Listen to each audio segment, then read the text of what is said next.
Adani Group stocks mixed, though some of them off lows as the group refutes a report by the Ken on pledged shares, says they're fully prepaid margin-linked share-back financing of $2.15 billion. Adani End and Adani Ports gained 5% and 7% respectively.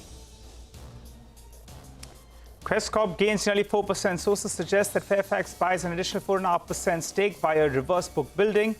This will lift their stake in the company to around 35%. South Indian Bank cracks over 12% after reports suggest that the MD CEO Murali Ramakrishnan will not be reappointed at the helm of the bank. RHI Magnesita's board meet on 1st of April will consider 200 crore rupee fundraise via preferential issue. The stock is up 2.5%. Hind Zinc appears lower as the company declares its fourth dividend in FY23 at 26 rupees and the stock trades ex-dividend.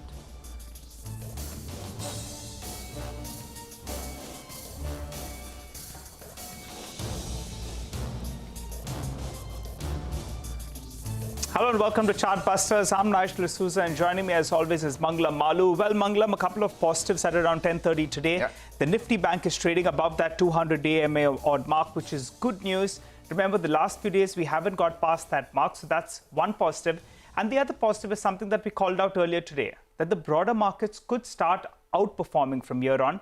And that's precisely what's happened today. The small cap and the mid cap indices, in the last 4 to 5 sessions, it appeared there was some tax planning that was going on. That is, you're booking out some losses in select names so that it can offset some of the profits.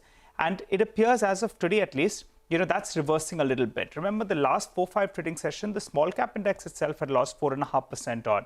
So it appears there's a bit of a reversal taking place out there. Small cap index 1.2% higher, mid cap index up close to 0.8%, and the headline index, that's the Nifty, is up only around 0.5% odd. So a bit of catch up is what we're seeing. How do you trade the index from here though? We're a crucial resistance zone, 17,050, positioning as such that maybe that level could hold out as a bit of a resistance. Sachitatan Utekar joins us to give us a quick technical check. Hi Sachi, on a day-to-day basis at around 10:30 a.m., we are struggling with regard to even moving into the green. Today we're up close to around 100 points and we're approaching the 17,050 odd mark. What's the advice you would give? Someone who's taken a long trade, should they book out from here or should they trail their stop loss and expect a bigger short covering bounce to play out? Good morning, Nigel. Nigel, I think today's day looks a bit different. In fact, the kind of participation that we have seen since the beginning of the day, I think it is quite commendable. And the resistance that we have been talking about on the higher side, 17,100, 17,050 kind of a zone, I think that particular zone may be violated for the day. So on that note, we have already initiated a long position in Nifty for our intraday traders. So immediate basis, the way it has been trending above its 5-day exponential moving average. If you look at the 60 minutes data, we have a positive crossover on its short-term averages, which is compelling enough for us to build some long positions here. On an immediate basis, we are expecting a move towards 17,100, 130 on the spot. And the stop loss should be placed at somewhere close to 16,980 on the lower side. And weakness for the day, I think, will only come in case this particular level is violated on the lower side. But the way some of the stocks are participating, the broad markets are trending higher. Probably it's a good short covering day, which can be participated with a stop loss at 16,980. All right, Sachi, individual stocks, what do you have on your radar today? Good morning, Mangalam. Mangalam, I think Bajaj Finance is one particular counter which has managed to surpass its previous day swing high. So what we are expecting is a quick short covering move here, even here. We are expecting a move towards 57.40 during the day. Some long positions can be initiated here. The stop loss for the trade should be placed at around 5580. The levels that we are discussing are of spot levels. The other stock which has been outperforming the indices is Ultratech Cement. The entire pack has been very steady.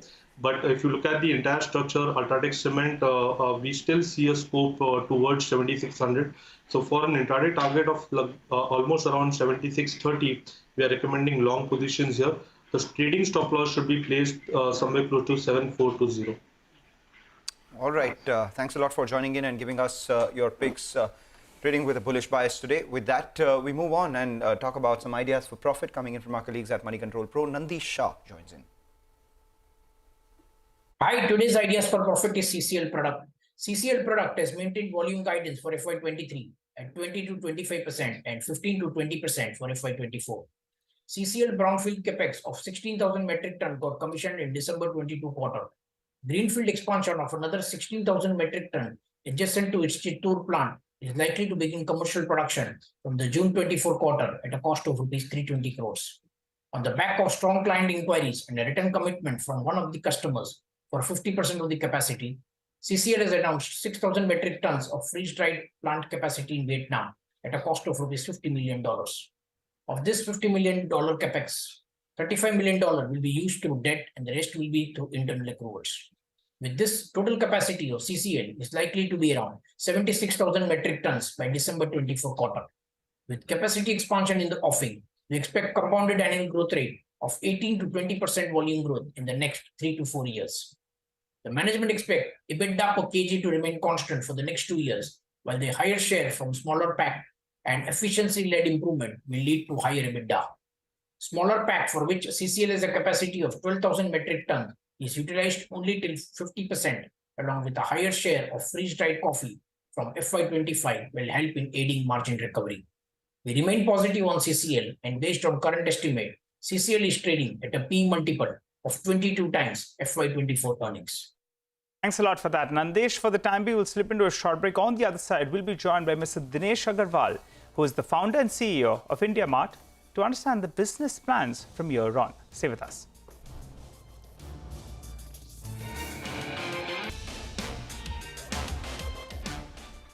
Well, a bunch of stocks doing extremely well this morning. We have India Cements, which has moved to the high point of trade. Aditya Birla Capital's moved well as well. And Union Bank, GMR Airports. So, market breadth firmly in favor of advances, 2,200 stocks in the green. And that's a sharp reversal from the kind of advance decline ratio that we'd be seeing in the last few trading sessions. Let's talk about one of the other stocks on our radar right now. That's India Mart, Intermesh. It's rallied about, 36% from the recent lows that we've seen on the stock. The founder of the company, Dinesh Agarwal, joins in to tell us more. And this after they have given their outlook of doubling their business by 2027. Thanks a lot for joining in. That's the long-term plan that you have. 2027, you want to double your revenues, take it to 2,000 odd crores. But in the here and now, can you give us a sense of, the quarterly run rate that you're tracking? 250 crores is what you've been doing for the last couple of quarters. Does that sustain? When do you go to 300 crores by? And the margins, you said the previous quarters, margins had bottomed out. How much is the improvement that we can foresee from here? Yeah, so on the revenue front, you can take the guidance from the collections from operation and deferred revenue. If you see the collections from operation, customers have been growing, and last quarter it was 283 crores. And deferred revenue has also been growing at upwards of 25%. So we can expect this similar revenue growth in coming quarters on the revenue as well. On the EBITDA or margin side, as I said, we have been investing behind the growth in terms of manpower, in terms of technology, and probably we are going to bottom out soon. And then we will start to increase as earlier, slowly towards 30-35% range. So you're saying you haven't bottomed out yet. There is some further downside to margins still. How much could that be according to you? No, there could not be much. Maybe, quarter 4 is always less margin, more collections. So that is what is seasonal thing. But other than that, I think from, probably the quarter 1 next year, we will be trading at the similar 28-29%, and then it will probably start to move. Okay. All right. Hi, Mr. Agarwal. Good morning. Quarter 4, normally you'll pay out those incentives to your sales force as well. So sometimes I think that's the impact that you see in quarter 4 on margins. But going ahead, the broad headline is you move from an annual run rate of around 1,000 to around 2,000 crores. That's by 2027. Split this up for us. That means that you have to grow at a CAGR of close to around 25%. How much of it will come in from higher ARPUs? And how much of it will come in from higher subscription, paid subscribers? If you look at historically, our paid subscribers have been growing in the range of 15 to 20%. on a longer term basis. And ARPUs have been growing in the range of 5 to 7%. So we can expect a similar kind of revenue growth of about 20 to 25% in the times to come, given that in the past year we had good collections and good revenue increase. All right. Briefly you mentioned when Mangalam asked you about your margins, you said that after this you gradually start moving to the early 30s, if I got that number correctly. Yes. For FY24, what sort of a margin number will you guide for? Let's keep Q4 at the side. We don't want you to get in trouble with SEBI, and we don't want us to know anything about the quarter that's gone by. But from the outlook from here on, for FY24, what is the broad margin band? Should we work with the number closer to around 30%, maybe 28 to 30%? Yeah, I think we will target 30%. Let's 30%. See, 29 or 31, I cannot comment, but let's target 30%. Right. You said that of the 25% CAGR that you're projecting, 80% would come from member additions and the remaining 20% comes in from ARPU growth. What does that leave the room for acquisitions, inorganic opportunities, and your current acquisitions to scale up to? I mean, are we looking at, is there a plan that you have for a certain percentage of revenues coming in from inorganic acquisitions as well? So if you look at the Busy acquisition, I think we are doing well on that. Busy has been growing at 10 to 15% before our acquisition. And now we have been able to increase the growth rate to upwards of 20. And I think we will continue to maintain that. As you can see, we generate healthy cash margins, and we continue to look out for good opportunities in M&A space. Let's see if we find anything as good as Busy in going forward. All right, Mr. Agarwal, you'll end this year, I think, closer to around 202,000 paid subscribers, very roughly, early 200,000 odd. So going by what you're saying, for FY24, you should end with a number closer to around 245,000, around a 20% growth on that base? I mean, I've been guiding that we will... 8,000 per quarter. 8,000 per quarter. So about, 230, 235, you can assume. 235,000. So we've got a couple of numbers from you. One is the paid subscribers will at least go to around 235,000 with margins closer to around 30 to 35, yeah. 30, okay, we'll keep it in that band with margins closer to around 30%. Now, yes. Out of your total pie, how much of it will come in from this inorganic growth? You've done a few acquisitions, but how do you see, I mean, what is the current contribution? And those acquisitions are growing at a faster clip, right? So what will they contribute in the coming years? There's only 200% acquisition that we have done. One is the lighting, which is in very, very early stage. It is in the product market fit time. And the other one is Busy, which is doing about 50 crores of revenue. So you can add that 50 crores of revenue, which is already being added in this financial year. So from next year, I don't think you will see any additional growth coming in. Okay, and what is the current cash in the books? The current cash in the books is about 2,000 crores. Around 2,000 crores. So what do you use it for? Will you, if you're done with your acquisitions, will you look at some kind of money being returned to shareholders? I asked you this the last time as well.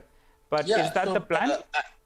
We have been guiding that we will split our collections into two different things. One is the investment and M&A, the other is the return to shareholders, and we'll continue to do that.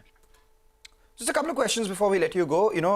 This is the other important aspect of your business, which is suppliers. Close to around 7.4 million right now. By when do you hit that 10 million mark? What industries are you targeting your suppliers coming in from? And, paying subscribers close to ARPU of close to around 49,000 seems like you will easily cross 50,000 plus the next year. Where does that number settle? So in terms of number of suppliers, we, these 7 million suppliers have GST and non-GST both base. And if you look at the overall GST registered suppliers in India, they are about 1.3 million or so. 11.3 million, 13 million or so. And out of that, I think we have still gotten less than 20% on our platform so far. I think there is a lot of headroom to grow there. I cannot give you, but we have been growing at about 1 lakh subscriber every month, 1 lakh free sellers every month or so. And I think the similar trajectory, if we continue to grow, I think we should be heading towards 8 million next year and then so on. Look, depends a lot on India growth story and as well. And in terms of the paid subscriber, we have only grown recently very heavily. And I think that percentage growth might reduce, but as I guided, we will continue to try to add about 8,000 per quarter. All right, running out of time, not out of questions. Mr. Agarwal, we'll leave this for another opportunity to interact with you, perhaps after your fourth quarter numbers, and then we'll detail about other things, including competition as well. Take a short break, come back on the other side. We will get chatting about markets, individual stocks, and perhaps get in a corporate conversation as well.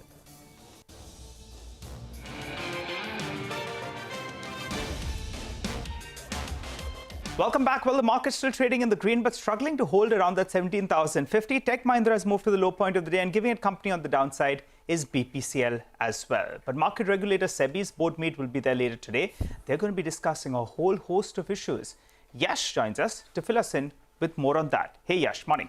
Morning, Nigel. So, of course, market regulator SEBI's board would be meeting today, and there are three important agenda points that one should keep on their radar.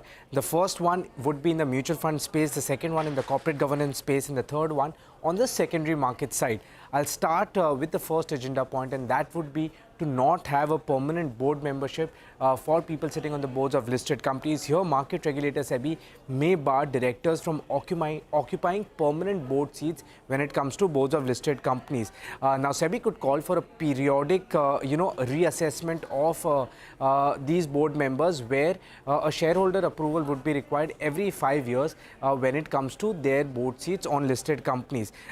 This could also address the promoter director, continuing on the boards of these listed companies post dilution of significant stake of theirs into that particular respective listed company.